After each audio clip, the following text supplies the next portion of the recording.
అనంతపురం నగరంలో ప్రభుత్వ ఆసుపత్రి సమీపంలో మున్సిపల్ స్థలాలను ఆక్రమించి ఏర్పాటు చేసిన బంకులపై అధికారులు ఉక్కుపాదం మోపారు. మున్సిపల్ కమిషనర్ ఆదేశాలతో టౌన్ ప్లానింగ్ అధికారులు పోలీసుల సమక్షంలో జేసీబీలతో బంకులు తొలగించారు. అయితే ఎన్నో ఏళ్లుగా ఇదే బంకులపై ఆధారపడి జీవనం సాగిస్తున్నామని, ప్రత్యామ్నాయ స్థలం కేటాయించిన తర్వాతే తొలగించాల్సిందని బాధితులు ఆవేదన వ్యక్తం చేశారు. ఈ క్రమంలో బంకుల నిర్వాహకులు, మున్సిపల్ అధికారులు, పోలీసుల మధ్య వాగ్వాదం చోటు చేసుకోవడంతో అక్కడ కొద్దిసేపు ఉద్రిక్త పరిస్థితులు నెలకొన్నాయి. మాకు ఏం జరిగింది సార్, మేము ఏం చేసాం మేడం, మేము మాకు బండ్లు చేసినారు, మాకు నోటీస్ ఇలే, వారంటీ ఇలే, ఉట్టుబాటు మీరు బండ్లు చేస్తే మేము అడిగి పోవాల. 18 ఏళ్ళు మేము 18 ఏళ్ళ నుంచి మేము ఉన్నాము. మాకు ఇది ఆధారం, మా పిల్లల్ని మేము దీని నుంచే పోషించుకుంటున్నాము. ఇప్పుడు మేము ఎక్కడే బతకాలా మేము? సార్ మాకు ఏంటి సార్ ఇవన్నీ ఇట్లా చేస్తున్నారంటే, నువ్వు పక్క పర పూక నువ్వు నూసేం చేస్తున్నావు అనే మాట చెప్పినారు.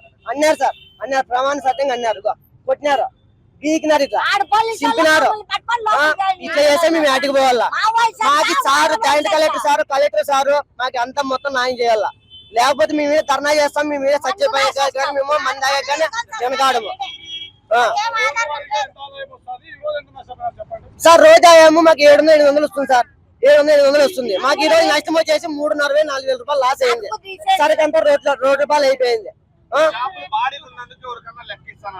ఎవరికి లేదు సార్, ఎవరికి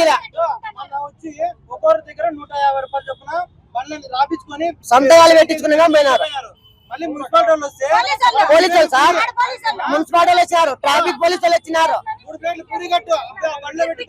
సార్ మాకు న్యాయం కావాలా, మీరు కలెక్టర్ గారి కాడికి పోతాము, మాకు సార్ ఏం చేస్తారో చేయండి. మాకు చేయని మూలంగా మేము ఈడే ధర్నా చేస్తాము, మీ ఆటకైనా సర్టిఫికేట్ అని అనుకోవడం సార్. నా పేరు రవికుమార్ సార్. ఉద్యోగాలు లేవు పిల్లలకి, రోడ్ల ఎడముకు ఇంకా పిల్లలను బతికించుకోవడానికి హోటల్ పెట్టుకున్నాను. మొగలు లేలోకి ఆర్ట్ ప్రాబ్లం తో చనిపోయా. నేను 5 పిల్లలకి జాబ్ వెళ్ళా, ఏమిలే బతుకుంటాను రోడ్లో. నేను ఏడవై బతకాలా నేను చెప్పండి. ఇప్పుడు సరిగంతా రోడ్డుకి వేసినా నేను సరిగంతా. ఈ మధ్య నాకు 6,000 రూపాయలు సరుకు లాస్ అయిపోయింది. నేను కూలీలకు ఇచ్చుకుంటున్నా, నేను ఏం సరుకులు తెచ్చుకుంటున్నా, ఏం తెచ్చుకోవాలో మీరే చెప్పండి. నాకు కూడా న్యాయం చేయండి సార్. నా 2 పిల్లలు కూడా ఉద్యోగం లేక రోడ్లో వేసుకుంటాను. నేను ఈడ నాకు మొగలు లేడు సార్, వేసుకుంటా కానీ జాబులు లేవు నా పిల్లలకి. నాకు ఏం న్యాయం చేస్తారో చేయమండి. నాకు నేను 25 ఏళ్ళు అవుతుంది సార్ ఉండిపోయి. ఎప్పుడు చదువుతున్నా కానీ పడితే మళ్ళీ పెట్టిస్తుండ్రు సార్. వాళ్ళే పెట్టి ఇంతమంది ఎప్పుడు జరగలేదు సార్. మాకు ఇంతమంది ఎప్పుడు జరగలేదు. అమ్మ మీరు అమ్ముకున్నాక ఖాళీ చేయండి అని చెప్తుండ్రు. అంతకు తప్పితే వాళ్ళు ఇంత సడన్ గా చెప్పలేదు. మాకు ఏది చెప్పలే చేయలేదు. మేము 3 రోజులే హోటల్ పని చేసుకొని వాళ్ళు మైకుల్లో వాగించుకొని పోయింది కూడా మాకు తెలియదు.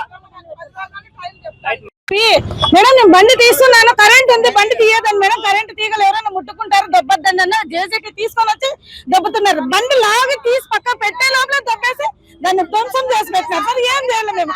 ఏమన్నా చేస్తాం సార్? మా ప్లాస్టిక్ సామాన్లే కూడా మొత్తం బిజ్జలు చేస్తారు. కనీసం 10,000 రూపాయలు సరుకు తెచ్చుకుంటాము, మొత్తం అంతా పగలగొట్టి పెడితే మేము ఏ ఊరు తెచ్చిస్తారు సార్? మాకు ఇప్పుడు అవి ఏం తీయాలి కూడా అనలేదు మేడం. కరెంట్ ఉంది మేడం, దాన్ని తొలగించి తీసేస్తున్నాను మేడం అని 3 ఆడలు బండి, 3 ఆడలు 4 ఆడలు పీకేస్తున్నారు సార్.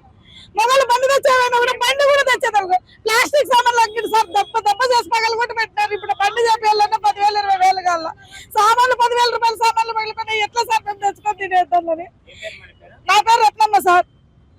ఆ తరంగా అసలు ముందర ఉన్నాయి చూస్తున్నాం సార్. బండి అన్ని బోర్లు వేసేస్తాయి. ఏం చేయాలి మేము? తీయమన్నామా? మేమేమన్నా మేము కొట్టాకు వచ్చినామా, తిట్టాకు వచ్చినామా? తీస్తాం మేడం, తీస్తాం సార్ అని చోట్లయితే మగ్గినా కూడా వినుకోకుండానే బండ్లన్నీ బోర్లు దబ్బేసినారు. చిన్నపిల్లలు ఉంటారు, కరెంటు తీగలు ఉన్నాయి మేడం, 1 నిమిషం మేడం అన్నా కూడా వినలేస్తారు వాళ్ళు.